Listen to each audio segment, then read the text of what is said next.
সম্মান দিলেন কে? উমারকে সম্মান দিলেন কে? এবার আপনি চলে যান এই কোটচাঁদপুর ঝিনাইদহ, হ্যাঁ, হাজারো এমবিবিএস ডাক্তার আছে না?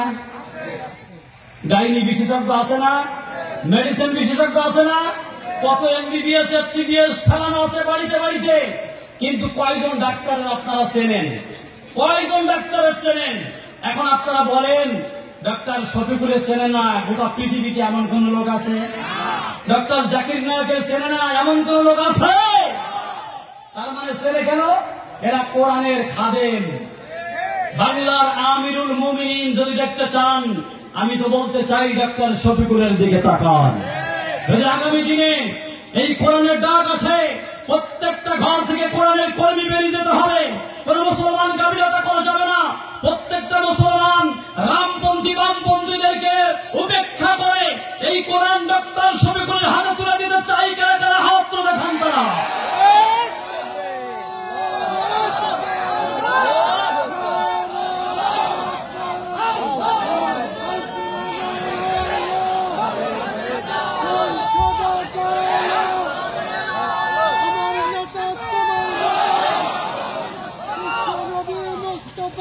ولو أن أهل القرى آمنوا واتقوا لفتحنا عليهم بركات من السماء والأرض। জনপদের লোকেরা, দেশের লোকেরা যদি আল্লাহর উপরে ঈমান আনো আর আল্লাহকে ভয় করার নীতি যদি তোমরা অবলম্বন করে চলো, ওই দেশের আসমান আর জমিনের সকল বরকতের দরজা খুলে দিবেন কে? জোরে বলেন কে? আজকে ডক্টর ইউনূস যদি কোরআন মানতো, রহমতের দরজা খুলতো না? জোরে বলেন খুলতো না? অবশ্যই আমার আল্লাহ রহমতের বাড়িধারা এই বাংলার জমিনে দিয়ে দিত। জোরে বলেন ঠিক কিনা? সুজলা সুফলা শস্য শ্যামলা স্বাধীন বাংলা, সোনার বাংলা। এই বাংলায় কোন জিনিসের অভাব নাই। এখানে গাছে হাত দিলে খাবার পাওয়া যায়, জমিনে হাত দিলে খাবার পাওয়া যায়, আসমানের দিকে তাকাইলে খাবার মিলে যায়, পানিতে হাত দিলে খাবার মিলে যায়। এদেশে কোন জিনিসের অভাব নাই। অভাব হচ্ছে একটি জিনিসের। ধরে বলেন কয়টা? আজকের আমাদের আলু, হ্যাঁ, ডক্টর ইউনূস হচ্ছে আমাদের কালু, 100 টাকা প্রায় আলু, নাকি বলেন? আরে কি হইল রে দেশটা? দেশটা আস্তে আস্তে কোন দিকে যায়? তার মানে কোরআন থেকে দূরে সরবে যখন, এই জাতি বেজাতের কাছে লাথি খাবে তখন। জোর ঠিক কিনা? বন্ধুরা আমার, এই জন্য আমি বলতে চাই, এই কোরআন আল্লাহ পাক বলছে যদি শুধুমাত্র কেবলমাত্র এই কোরআন দিয়ে রাষ্ট্র চালানো যেত, ভালো করে বুঝুন, আমার দেশে কোন জিনিসের অভাব আছে? জোরে বলেন আছে? আমার দেশে বিশাল গবাদি সম্পদ, বনজ সম্পদ, পানি সম্পদ, রেল সম্পদ, হ্যাঁ, বনজ সম্পদ, মানব সম্পদ, সমস্ত সম্পদ দিয়ে আমার দেশটা ভরা। কিন্তু একটা জিনিসের অভাব। জোরে বলেন কয়টা? একটা জিনিস। সেটা কি বলবো? একটা জিনিস, সেটা হলো একটি সৎ মানুষের অভাব। জোরে বলেন ঠিক কিনা?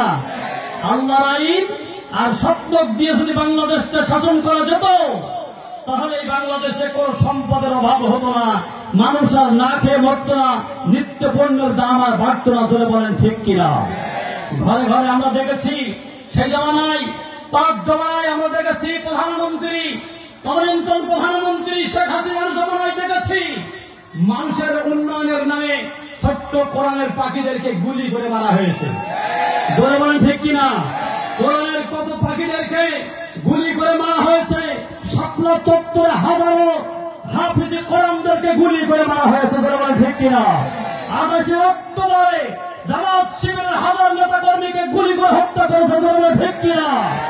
মনে রাখবা মুসলমান, আর নয়, আর রক্ত দিতে চাই না। মনে রাখবা, এই বাংলার জমিনে কোন ফ্যাসিবাদ, কোন রামপন্থী বামপন্থীদের কোন চোখ লাগানো তোমরা কি পছন্দ করবে? বলে করবে?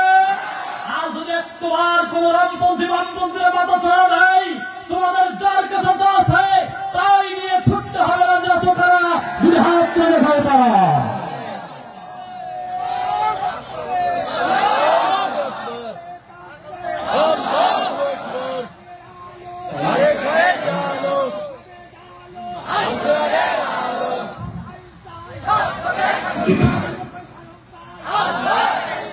সম্মানিত ভাইয়ের আমার, সম্মানিত বন্ধুরা, প্রতিবেশীর ঘরে লেগেছে আগুন। জোরে বলেন, কি লেগেছে? আগুন লেগেছে। প্রতিবেশী ডেকে বলছে